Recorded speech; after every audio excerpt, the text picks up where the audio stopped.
এভাবেই ভারতের আসাম রাজ্যের গোলপাড়ায় ছড়িয়ে ছিটিয়ে আছে ঘরের আসবাবপত্র। গুড়িয়ে দেওয়া হয়েছে এখানের বাসিন্দাদের ঘরবাড়ি, জোরপূর্বক উচ্ছেদ করা হয়েছে বাড়িগুলির বাসিন্দাদের। এরপর একটি কোণে নীল ত্রিপল দিয়ে তৈরি এসব অস্থায়ী আশ্রয়ে ঠাঁই নিয়েছেন শত শত মুসলিম পুরুষ, নারী ও শিশু। বার্তা সংস্থা রয়টার্স জানিয়েছে, আসামে মুসলিমদের উচ্ছেদ ও বাংলাদেশে বিতরণ করছে ভারত। গত কয়েক সপ্তাহে হাজারো মুসলিম পরিবারের ঘর বাড়ি বুলডোজার দিয়ে গুড়িয়ে দিয়েছে স্থানীয় কর্তৃপক্ষ।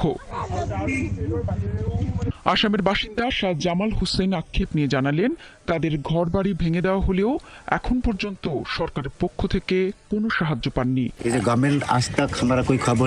তারা আমাদের ঘর বাড়ি ভেঙে ফেলেছে এবং তারপর আমরা এই ক্যাম্পে এসে আশ্রয় নিয়েছি। সরকার আমাদের সাথে যোগাযোগ করেনি, প্রশাসনের কেউ আমাদের সাথে দেখা করতে আসেনি।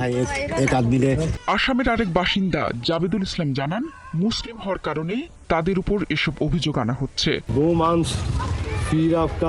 গরুর মাংস, মন্দির, মসজিদ, মুসলিম এগুলোর কথা বলেই তারা আমাদের বাংলাদেশি বলে। এত জঘন্য কার্যকলাপ আমাদের উপর যে অভিযোগ আনা হচ্ছে তা সম্পূর্ণ ভিত্তিহীন। যদি কোনো বাংলাদেশি থেকে থাকে, আমরা চাই সরকার তাদের বিতাড়িত করুক। নরেন্দ্র মোদীর দল বিজেপি নেতৃত্বাধীন সরকারের চলমান অভিযান কেবল মুসলিমদের লক্ষ্য করেই চালানো হচ্ছে, যা এরই মধ্যে বিক্ষোভ ও প্রাণহানির ঘটনা ঘটিয়েছে। এ বিষয়ে আসামের মুখ্যমন্ত্রী হেমন্ত বিশ্ব শর্মা সম্প্রতি বলেছেন, বাংলাদেশে মুসলিম অনুপ্রবেশকারীরা ভারতের পরিচয়কে হুমকির মুখে ফেলছে।